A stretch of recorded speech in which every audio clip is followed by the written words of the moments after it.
Hello everybody and welcome to another video, and today I'm going to be doing something rather different because the track I'm going to look at today, it came up on my YouTube suggested videos a little while ago. I say a little while ago, I can't remember. It was during the time I'd taken off. It came up on my YouTube suggested videos and I was very curious. There's a collaboration between Danny Elfman and Trent Reznor. Now, Danny Elfman, as most people will know, is mostly widely known for his movie soundtracks. You know, he's worked on countless films, especially with the likes of Tim Burton and the like. So to see him do a collaboration with Trent Reznor piqued my interest. Now, I'm going to be very upfront here. I'm going to be very honest. I'm not a big fan of Trent Reznor. I can't stand Nine Inch Nails. I do not like their music. So, you know, I'm just putting that out there right now. I'm not a big fan of Trent Reznor. But I'm going to try and not let that bias my opinion of the piece of music. Because, you know, I'm a big fan of Danny Elfman, not a big fan of Trent Reznor. So hopefully we come to sort of happy medium here, because I'm going to try not to let my bias against Trent Reznor impact my opinion of this song. So this song came up, and it's a song called True. And I was very tempted to listen to it, but I thought, do you know what? I'll do a reaction to it instead. So we could discover it together for those who may not have known about this track. Now, there are lyrics to it, and I have found some lyrics. I'm not sure how accurate they are, because they came from a site I've never used before, so I don't know if they're fan-submitted. I don't know how accurate they are, but they're the only ones I could find. So anyway, we're going to jump into this track. I can't really delve into the band because, well, it's not a band, it's a movie soundtrack artist and the guy from Nine Inch Nails. So we'll jump into this track and see what we've got, because I am very curious. So this is True by Danny Elfman and Trent Reznor. Let's have a look.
just like me, to try the course, to drift at sea, an empty vessel.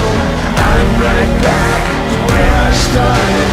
I've got no destiny. We talk about our destiny.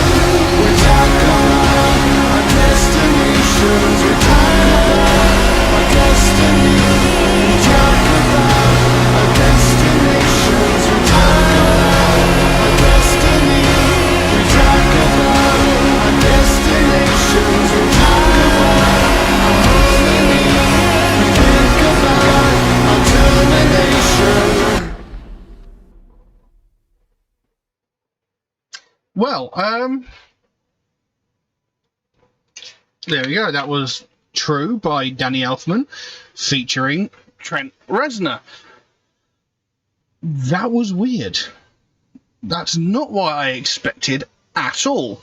I will say, though, it's got a very strong vibe. It reminded me very much of the version of Closer to God that they did in the opening credits of Seven, of the film Seven. You know, there was a version of Closer to God that they used in those opening credits, which was different from the album version, I do believe. I can't remember for certain, but I'm pretty sure that the version that they used in Seven had a bit more going on in it.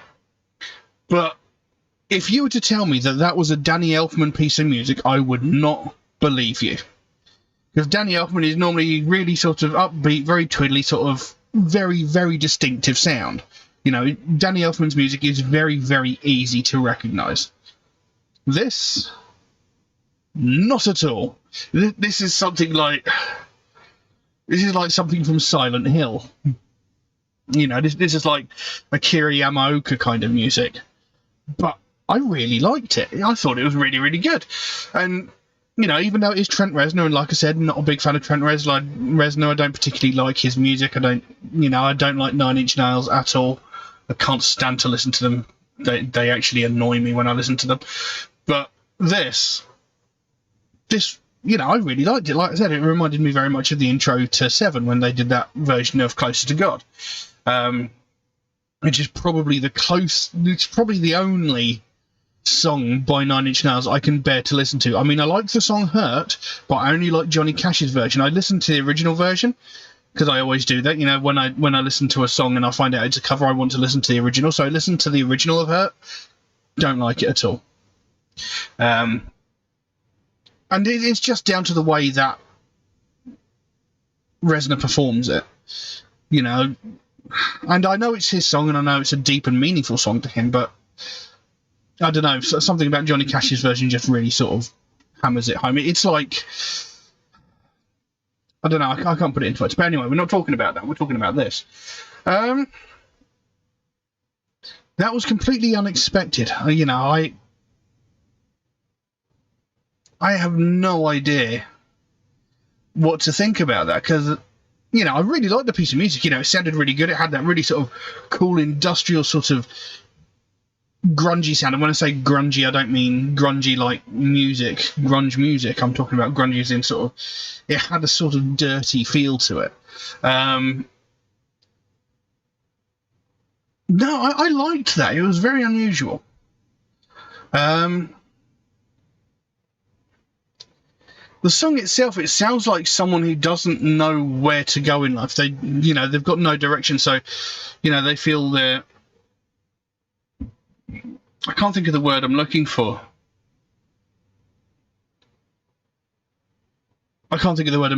So we'll look at the lyrics and see what we can discern. Okay, it says, "True, just like me to think. You need my energy. I just can't help myself. Why do I live in hell? You need someone just like me. That's what I need to believe. True or not, it doesn't matter. I've got no place to go." Now, there's a line there. The line's there. You need someone just like me. That's what I need to believe. True or not, it doesn't matter.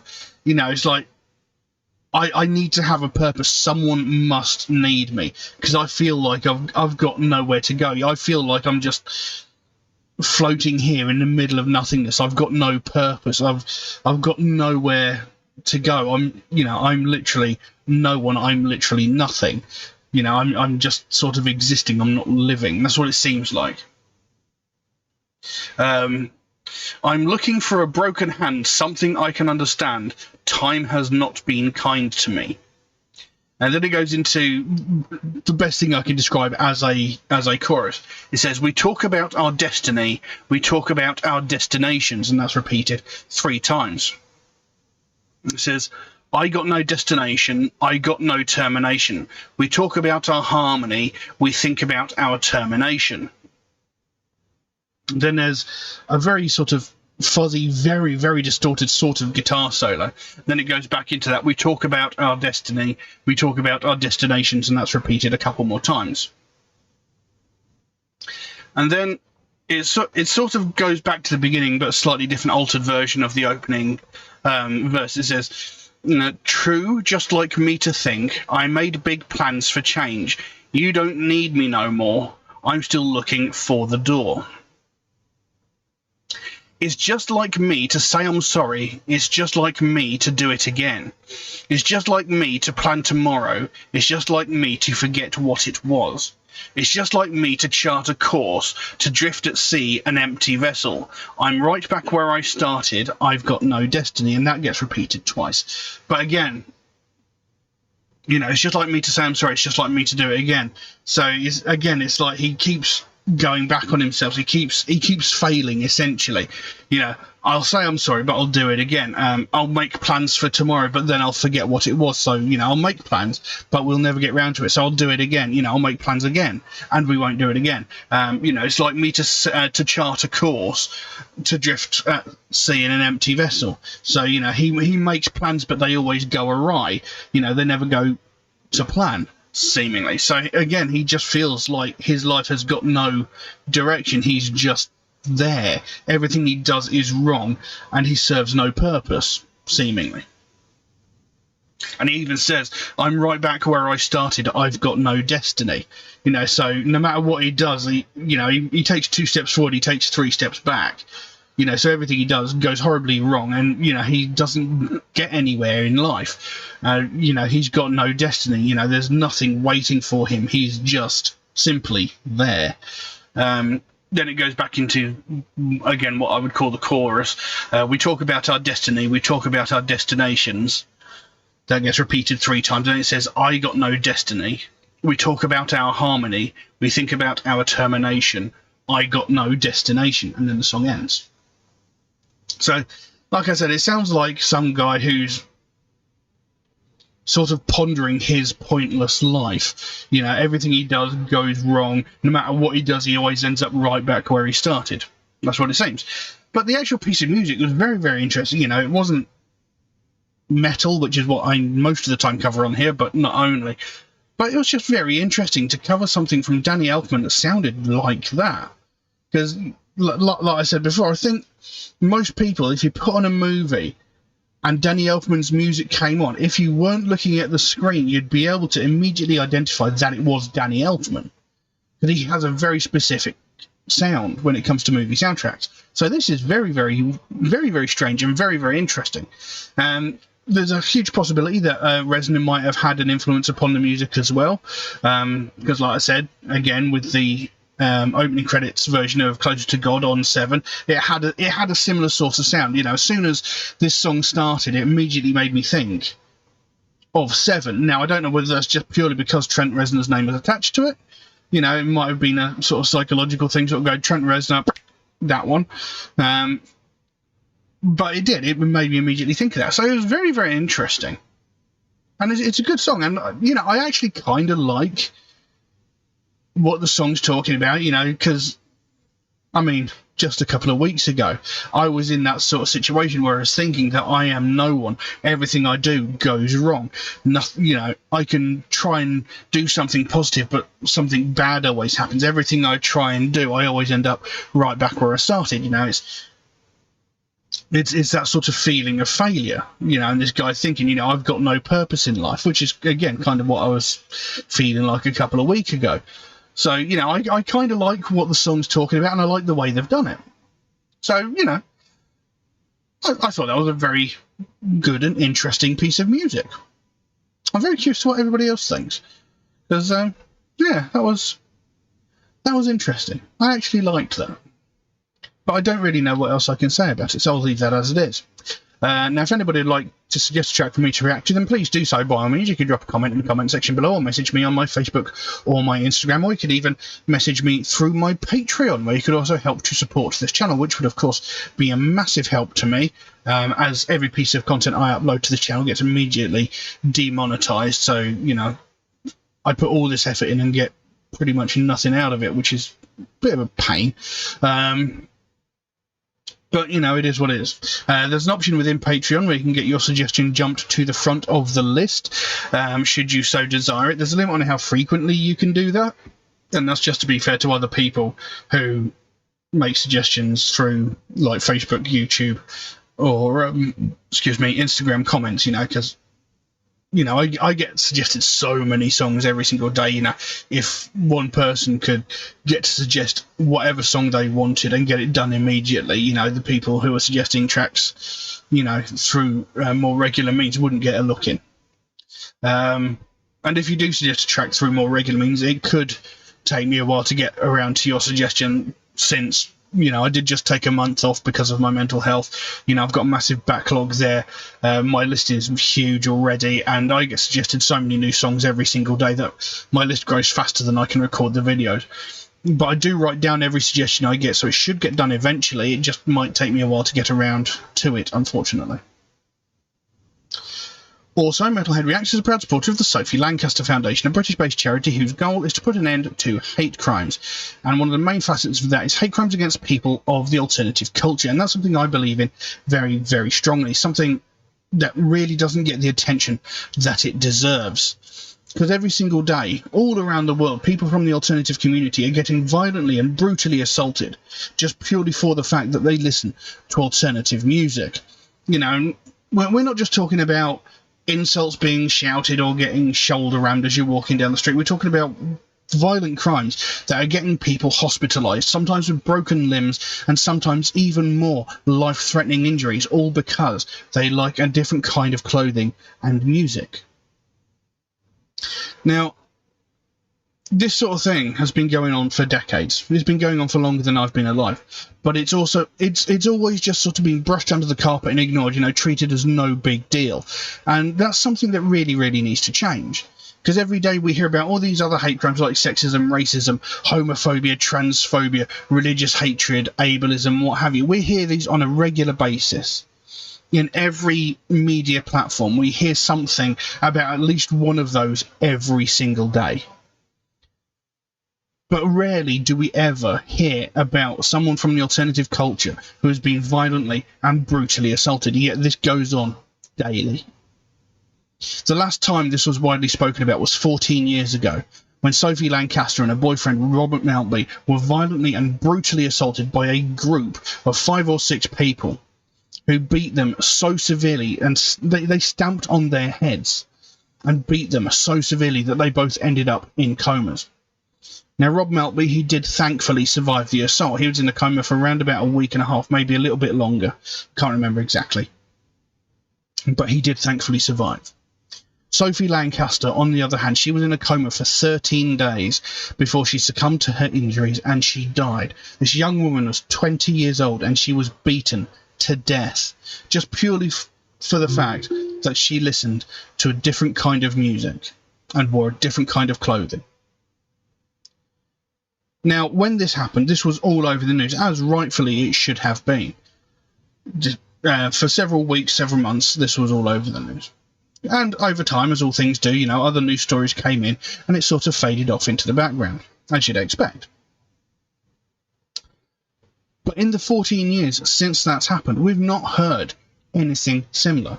Yet there have been hundreds, if not thousands, of similar cases in that time, but nothing has been spoken about. A couple of years ago, a young woman in Glasgow, Scotland, was running a charity gig, and at one point she had to leave her home, leave the venue to go to her home for whatever reason. I believe she had broken her shoes, so she had to go back to change her shoes. In the time between leaving the venue and getting to her home, which was a 5-minute walk away, she was assaulted twice, again by a group of people, a group of 5 people, violently and brutally assaulted her twice within a short space of time, in the 5 minutes it took to get from the venue to her home. This wasn't on the news. This wasn't in the newspapers. This wasn't all over social media. Nothing was said. This wasn't spoken about at all. I've spoken to several people who've told me about their, experiences with assaults just because they listen to alternative music. My older brother was beaten severely with a baseball bat by a group of people just because he listened to alternative music. There was a young woman I was speaking to who had her hair set on fire, and when she was at school, just because of the music that she listened to, and the teacher said it was her own fault for not fitting in.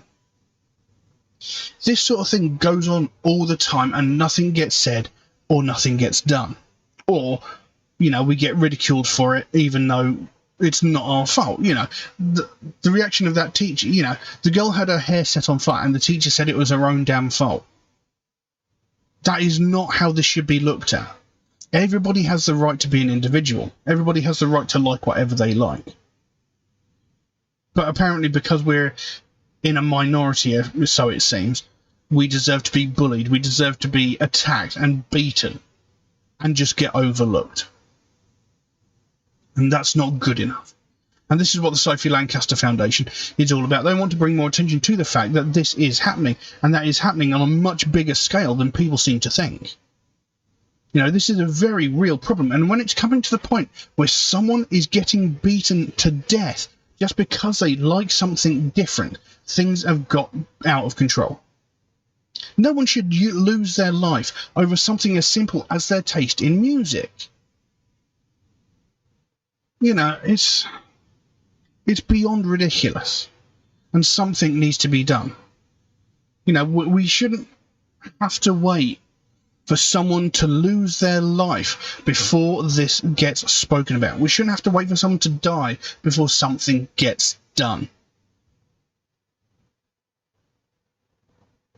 And the Sophie Lancaster Foundation, they go all around the UK. They might even go abroad. I'm not entirely sure, but they go all over the place, giving seminars and talking about this sort of thing, because they don't want to see another family lose a loved one the way that they lost their daughter by a group of small-minded, intolerant people violently and brutally attacking them just because they have a different taste and opinion.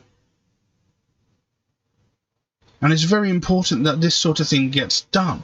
It's very important that people sort of take this in, because we can't afford to let this carry on. It's unacceptable. So if you'd like to find out more about the Sophie Lancaster Foundation, there's a link to their website in the description below. You can go over there, find out what they're working on at the moment, and find out what their overall, what their overall goal is, because they can explain it a heck of a lot better than I can. And if you can help them out in any small way, obviously don't feel obligated to do so, but if you can help them out in any small way, whether it be a small donation through their website or something as simple as one of these Sophie wristbands from their web store, maybe even that one, they got a whole bunch of other really cool stuff over there as well, but the smallest amount can make the biggest difference. And the sooner we get more people talking about this, the sooner we make more people realise what a big problem this is, the sooner we can help to stamp out prejudice, hatred and intolerance everywhere. But I'm going to leave that as it is for the time being. Thank you all very, very much for watching. I'll see you again soon. Bye bye.